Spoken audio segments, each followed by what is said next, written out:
శ్రీ శశిభూషణ్ కుమార్ గారికి, AP state institute of rural Panchayati Raj commissioner Shri Vachalraj గారికి, commissioner Panchayati Raj మరియు గ్రామీణాభివృద్ధి కృష్ణతేజ గారికి, కలెక్టర్ మరియు జిల్లా మెజిస్ట్రేట్ శ్రీమతి తమీం అన్సారియా గారికి, అలాగే డైరెక్టర్ నరేగా శ్రీ షణ్ముఖ్ ఐఏఎఫ్ఎస్ గారికి, ఇంజనీరింగ్ చీఫ్ పంచాయతీరాజ్ బాలునాయక్ గారికి, ఇంజనీరింగ్ చీఫ్ గ్రామీణ నీటి సరఫరా శ్రీమతి గాయత్రీదేవి గారికి, director and social audit Shri Srikanth గారికి, ఓఎస్డి వెంకటకృష్ణ గారికి, జిల్లా పరిషత్ సిఇఓలకి, డిపిఓలకి, పీటీ డ్వామాలకి, ఎస్సీ పిఆర్, ఎస్సీ ఆర్డబ్ల్యూఎస్ డిడిఓలకి, ఎంపీడీఓలకి, డిప్యూటీ ఎంపీడీఓలకి, ఇంజనీర్స్కి, గ్రామాభివృద్ధి అధికారులకు, పంచాయతీరాజ్ గ్రామీణాభివృద్ధి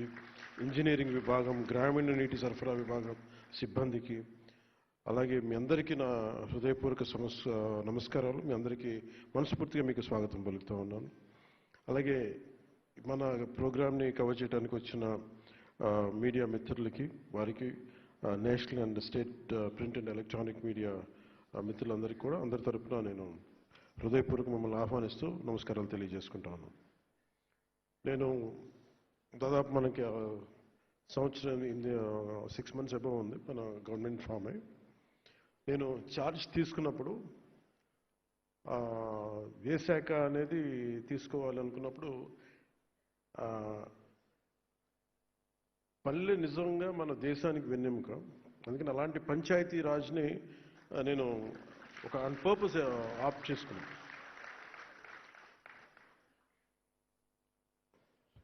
శశిభూషణ్ సార్ ఆ రోజున పిఎస్గా ఉన్నారు, లాస్ట్ గవర్నమెంట్లో కూడా కొన్ని మార్పులు చేర్పులు ఉంటాయి అని అనుకున్నప్పుడు నేను ప్రత్యేకించి శశిభూషణ్ గారిని కోరుకోవడం జరిగింది. మీరు ఉండాలి దీంట్లో, మీ అనుభవం కావాలి, మళ్ళీ మీరు ఇంకా నేను కొంత మీ గైడెన్స్ కావాలి నాకని మనస్ఫూర్తిగా నేను వారిని కోరటం జరిగింది. ఈ రోజున రిఫార్మ్స్ ఇంత సజావుగా సాగాయంటే ఆయన ఒక బీహార్ లాంటి రాష్ట్రం నుంచి వచ్చి ప్రజల కోసం ఏదైనా చెయ్యాలి అని ఒక తపనతో వచ్చిన అధికారి ఆయన ఒకప్పుడు. అదే స్పిరిట్ ఆయన ఇంకా కంటిన్యూ చేయాలి మీరు అని చెప్తే ప్రత్యేకించి ఈ రోజున ఇంత సజావుగా సాగడానికి మన ప్రిన్సిపల్ సెక్రటరీ గారికి మనస్ఫూర్తిగా మనందరం ధన్యవాదాలు తెలియజేయాలి. సో ఛార్జ్ తీసుకున్న తర్వాత నేను అనుకుంది ఇందాక మీరు అన్నట్టుగా పంచాయతీ సర్పంచ్ అయిపోగానే వెంటనే మాట వినరు, మర్చిపోతారని అంటా ఉన్నారు. మీరు దాన్ని బట్టి మీరు కంపేర్ చేస్తే ఒక ఎమ్మెల్యే అయినా ఒక మినిస్టర్ అయినా ఏ స్థాయిలో ఆలోచన ఉంటుందో మీ అందరికీ అర్థం చేసుకోవచ్చు. నాకు భయం వేసింది. ఏం తీసుకుంటే నిర్ణయాలు తీసుకోకపోతే తప్పు అవుతుంది, నిర్ణయం తీసుకుంటే తప్పు అవుతుంది, సరైన నిర్ణయాలు తీసుకోవాలి. సో దీనికి నేను పెట్టుకున్నది ఏంటంటే, ఒక ఫ్రాన్స్లో అనుకుంటే ఇప్పుడు 18th century ఎప్పుడు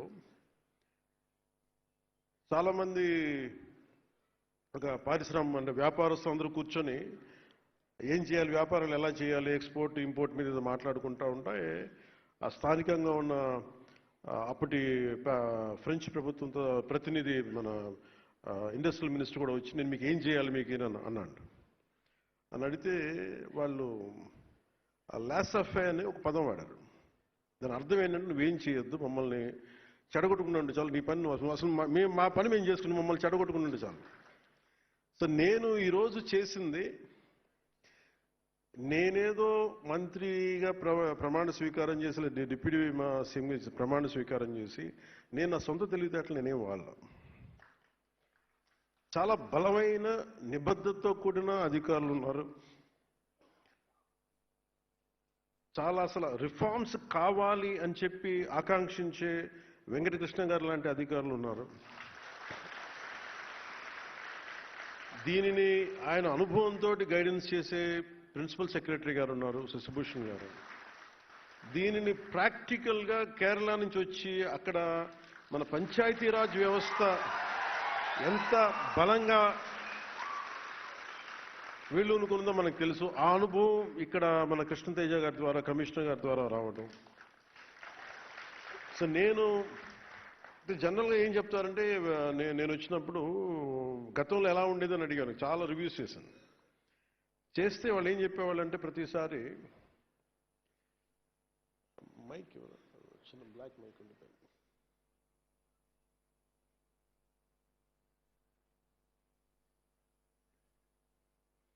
నేను ఏం చేశానంటే, ప్రతి దాంట్లో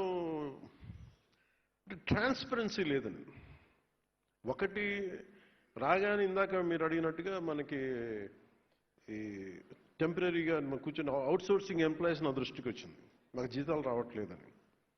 సో ముందు ప్రిన్సిపల్ సెక్రటరీ గారితో మాట్లాడి ఫస్ట్ దాన్ని సార్ట్అవుట్ చేసి, అలాగే మన బాలు నాయక్ గారితో కూర్చోబెట్టి మన ఇంజనీరింగ్ సిబ్బందితో ఇట్లాంటివన్నీ చిన్న చిన్న కరెక్షన్స్ చేసుకుంటే కానీ లాట్ ఆఫ్ రివ్యూస్ చేసుకుంటే వెళ్ళాం.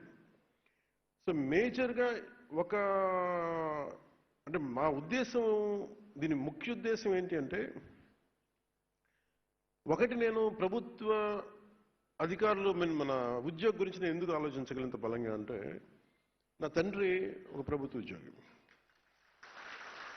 అంటే నా కృతజ్ఞత ఏముంటుందంటే, మేము చదువుకున్నా, మేము పెరిగినా నా తండ్రి ఆదాయం మీద మేము పెరిగాం. సో మాకు ఒక పే బ్యాక్ లాగా ఉంటుంది తిరిగి ఇవ్వడం.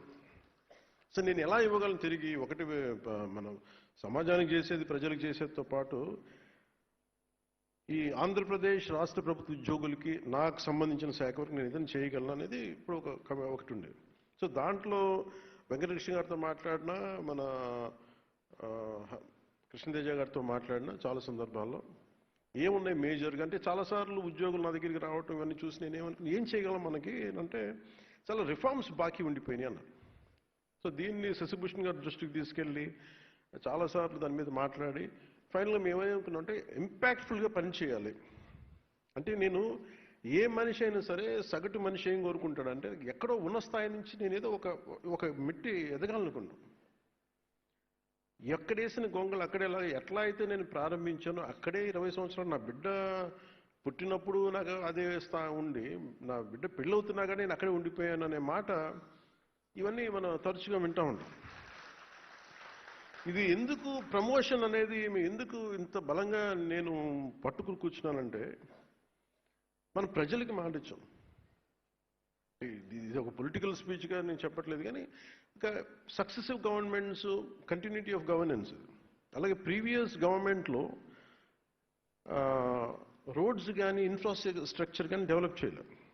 మేజర్గా నేను విన్నది ఏంటంటే, ప్రతి పదవికి ట్రాన్స్ఫర్కి ఒక రేట్ కార్డు ఉందని నేను వినేవాళ్ళం. నాకు చాలా ఆశ్చర్యంగా ఉండేది.